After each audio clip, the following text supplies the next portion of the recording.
ரொம்பவே பாப்புலரான serial couple வந்து பிரிஞ்சிருக்காங்க. எஸ், அஃபிஷியலாக டிவோர்ஸ் வாங்கியிருக்காங்க. யாருன்றதை பார்த்துடலாம். அதாவது actor Eshwar and actress Jayashree. நம்ம எல்லாருக்கும் ரொம்ப பரிச்சயமானவங்க தான் இவங்க ரெண்டு பேருமே. இவங்க ரெண்டு பேரையும் நிறைய சீரியல்களில் நம்ம பார்த்துருக்கோம். நம்ம ஈஸ்வர் பார்த்தோன்னா நிறைய, அதுவும் சன் டிவியில் பார்த்தோன்னா அருவி, அண்ணா, இந்த மாதிரி சூப்பரான சீரியல்லாம் பண்ணியிருக்காரு.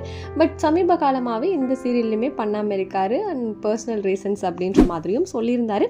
அண்ட் ஆக்ட்ரஸ் ஜெயஸ்ரீ பார்த்தோன்னா வம்சம் சீரியலில் அவங்களோட ரோல்லாம் நம்மளால் மறக்கவே முடியாது. அவ்வளோ அருமையாக பண்ணியிருப்பாங்க. ஸோ இப்படி இருக்கும்போது நம்ம எல்லாருக்கும் தெரியும் ஈஸ்வர் அண்ட் ஜெயஸ்ரீ வந்து பிரிய போகிறாங்க அப்படின்னு சொல்லி கேட்டதுமே ரொம்ப ஷாக்கிங்காக இருந்தது. இப்போ பார்த்தீங்கன்னா அஃபிஷியலாக கன்ஃபார்ம் பண்ணியிருக்காங்க. ஈஸ்வரே வந்து ஒரு போஸ்ட் ஷேர் பண்ணியிருக்காரு.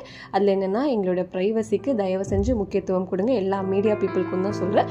அஃபிஷியலாக நாங்கள் டிவோர்ஸ் வாங்கிட்டோம் அப்படின்றதையும் ரொம்ப வெளிப்படையாக சொல்லியிருக்காங்க. கேட்கவே ரொம்ப கஷ்டமாக இருக்குது. பட் எதுவாக இருந்தாலும் அது அவங்களோட பர்சனல் அப்படிங்கிறதுனால என்ன காரணம் அப்படின்னு நோண்டுறதுக்குலாம் எந்த வேலையுமே கிடையாது. எஸ், நீங்கள் சொல்லுங்கள், இவங்க ரெண்டு பேரோட சீரியலில் எது உங்களுக்கு ரொம்ப ஃபேவரட் அப்படின்றது.